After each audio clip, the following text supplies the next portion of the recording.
Okay, guys, this is part 2 of Who the Heck Did I Just Marry? Before you watch this, go watch part 1. This is about Risa and how she ended up marrying a pathological liar. When I made episode 1, all her videos was at 500,000 views. Guys, all of them are at 2 million views now. So y'all know what to do. Get your tea and get your snacks, cause you already know. This is about to be good! If you want to watch it yourself, you can go here. What? Bro, she's at 1.4 million followers! Wow! She was at 345K before. Okay, yeah, you can watch it here. The rest of y'all, you're with me. Let's go. Okay, last place we left off, the baby didn't have a heartbeat. The doctor calls Risa and says this is going to be a miscarriage. Risa went to her friend's office and just started bawling. So her friend takes her home. She tells her man Ted the news. He's like, oh, okay, I'll be home soon too. 24 hours later, she gets a new doctor's appointment. The doctor says you can let the miscarriage happen naturally, or 2, take a pill that makes it come out, or do a DNC, which is like a procedure to remove it. Risa chose the pill. Well, not this pill, but something like it. By the way, y'all should look into this. I've given this out like 200 times. Like, I could make a couple bowl of cereals for how many times I've given them out. They work well. Risa chooses the pill. She chooses to take it on June 17th, which is the same day as Ted's birthday. They celebrate it during a dinner, and after it, she would take it. Now, I don't know if it's just me, but I wouldn't want to celebrate my birthday on the same day as a miscarriage, because now we're going to think of the miscarriage every time it's my birthday. Like, you just kind of cursed Ted's birthday. After this, Risa says she went through the most traumatic and painful experience she's ever had in her life. She doesn't recommend it. 72 hours later, they do another ultrasound, but everything still didn't pass. So the doctor was like, now you gotta do this DNC. 2 days before this procedure, Ted gets promoted to VP, but his promotion was scheduled on the same day as her surgery. Risa was like, what? Hell no. Ted was like, don't worry, my sister can take you in. Risa's like, what? No, it's already embarrassing enough that you can't take me. My friend will take me. Risa was so mad. Later, Ted tells Risa, hey, I now have an executive assistant named David. If you have any problems, message him and then he'll come get me out the meeting. Risa's like, okay. The procedure day rolls around. Risa calls Ted to let him know. But the assistant David picks up and says, hey, is everything okay? Do you want me to get him out the meeting? Risa was like, no, don't bother him, but just let him know I'm going in. David was like, okay, ma'am, I'll let him know. Risa does a procedure and everything goes well. She wakes up and the nurses tell her fiance will be on the way. A little later, Risa heard the nurses talking.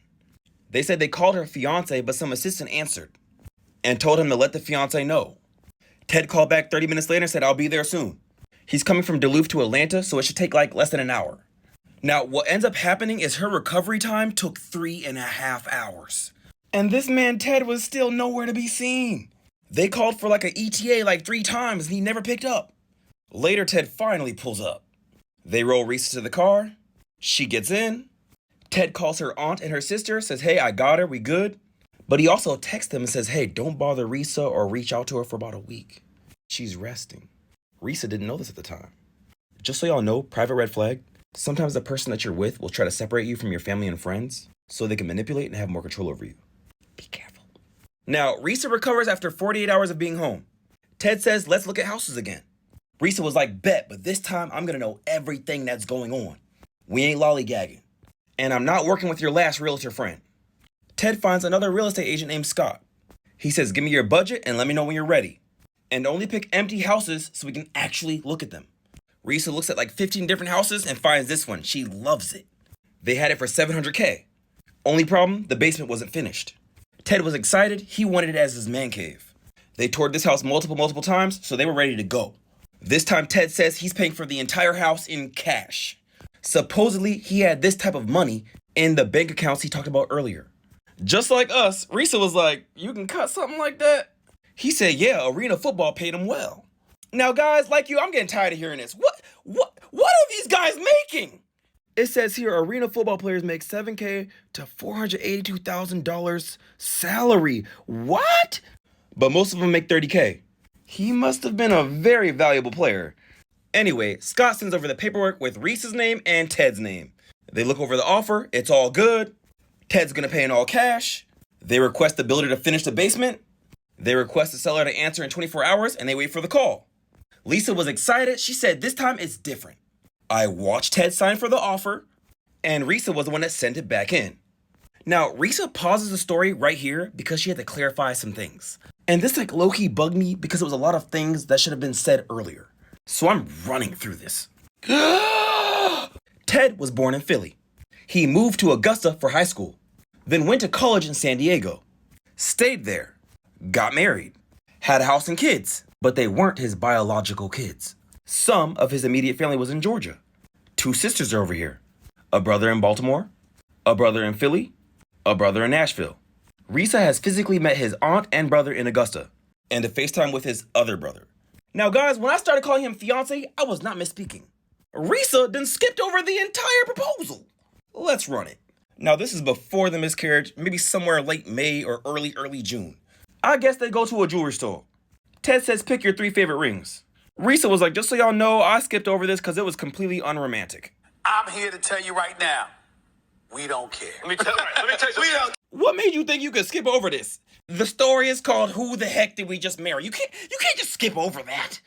She picks some, and then Ted's like, bet. I'll give you the ring when I'm ready to propose.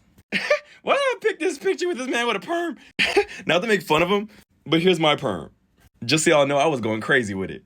Now, it's like the first week of June. Around the time where, bro, we're having flashbacks. This ain't even a TV show, we're having flashbacks. Anyway, they're having dinner. Ted slams the ring on the table. Risa was like, what is happening? Ted's like, open it. And it was the ring she wanted. She was like, oh. Then he was like, all right, so now you about to be my wife. Risa was like, well, I'm already pregnant, so sure. Now, of course, all of us in the audience like, why, Risa, why? Risa was like, look, y'all, I don't know what to tell you. I don't know. His dad was an ex-police officer, ex-pastor. My family go to church, so this was important for us to get this done. Okay, blah, blah, blah, blah, blah, we're back.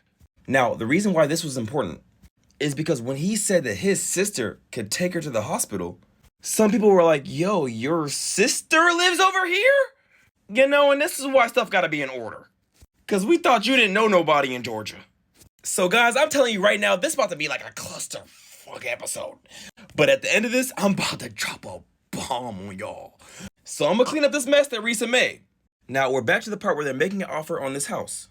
Just tell the builder to finish the basement. Scott heard back from the builder. So he tells Risa and Ted, we gotta talk. The builder denied the offer because he didn't want to finish that basement. Risa was like, okay, we gonna get something else. So boom, they find another one. But this one costs $900,000. Risa was like, that's a big house, man. Can we afford this?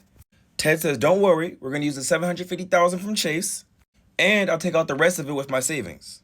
Risa was like, okay. Now, Risa wanted to talk about his job real quick because, you know, he became a VP for a condiment company. His job was basically walking the floor of the plant, checking on subordinates, whatever. He would leave the house at 6:15, but he would never wear like a suit and tie, just like a t-shirt with the logo, like somebody working at Amazon.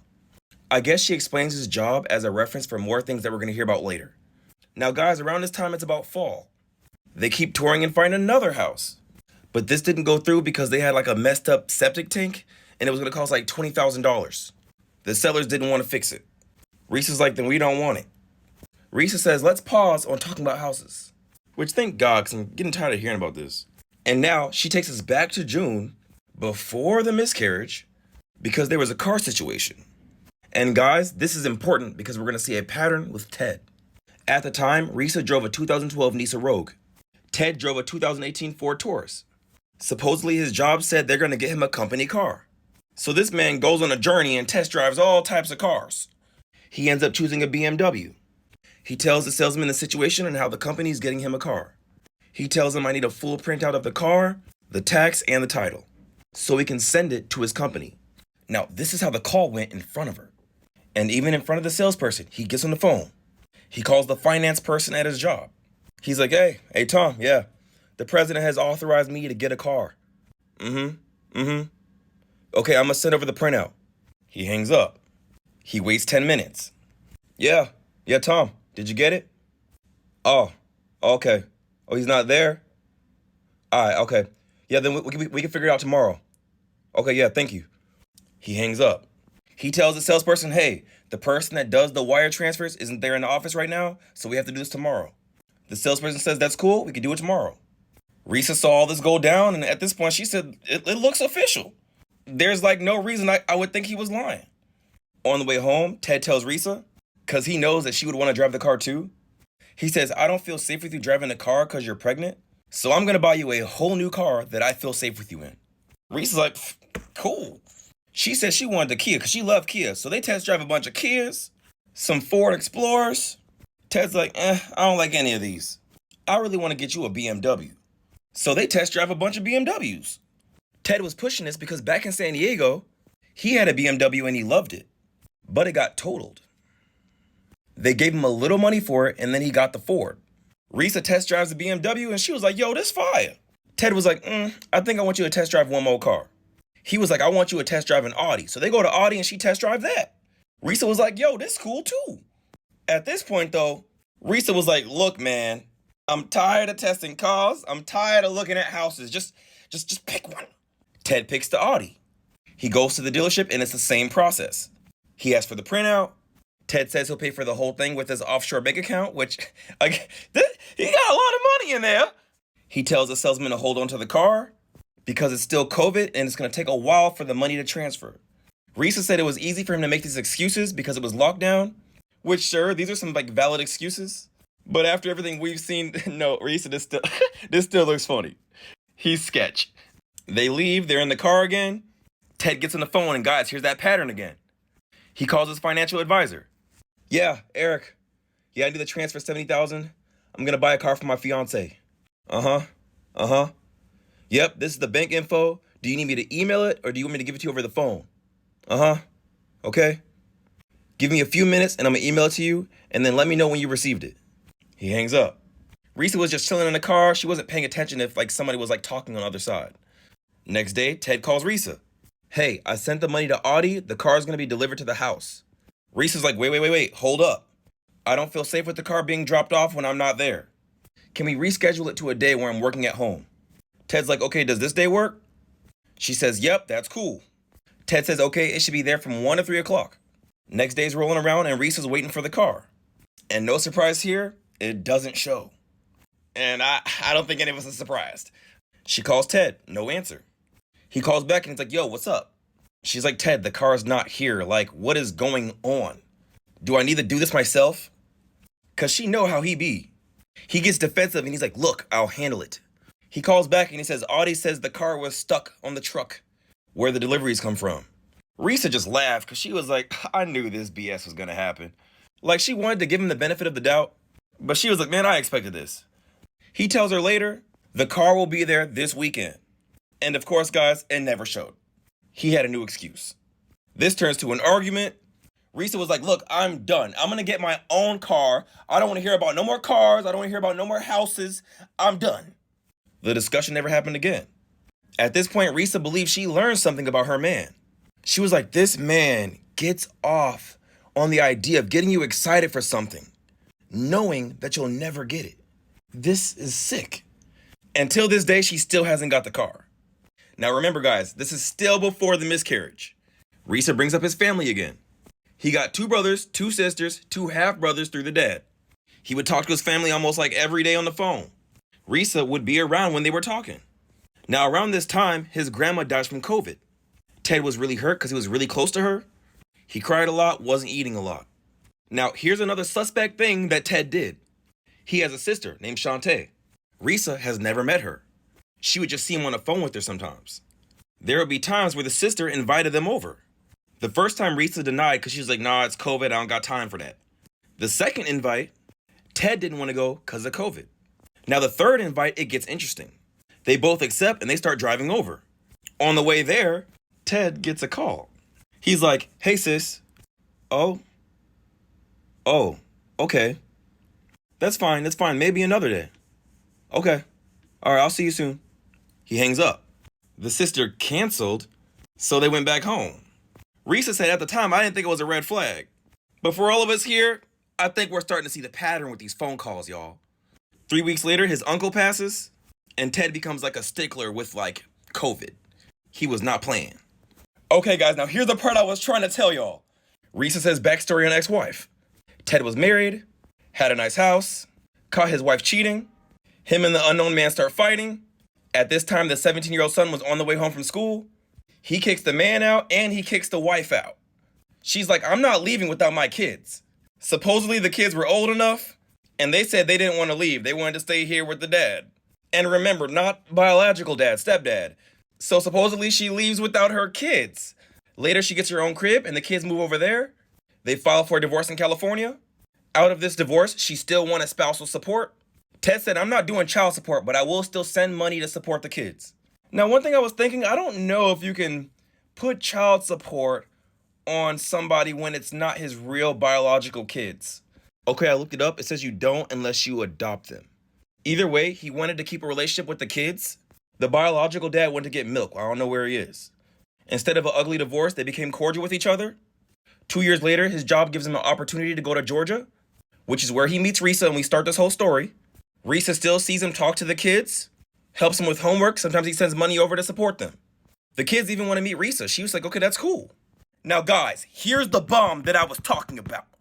Risa decides to tell us in the last week of April 2020, the beginning of May, Ted's ex-wife decides to move to Georgia with the kids and everything.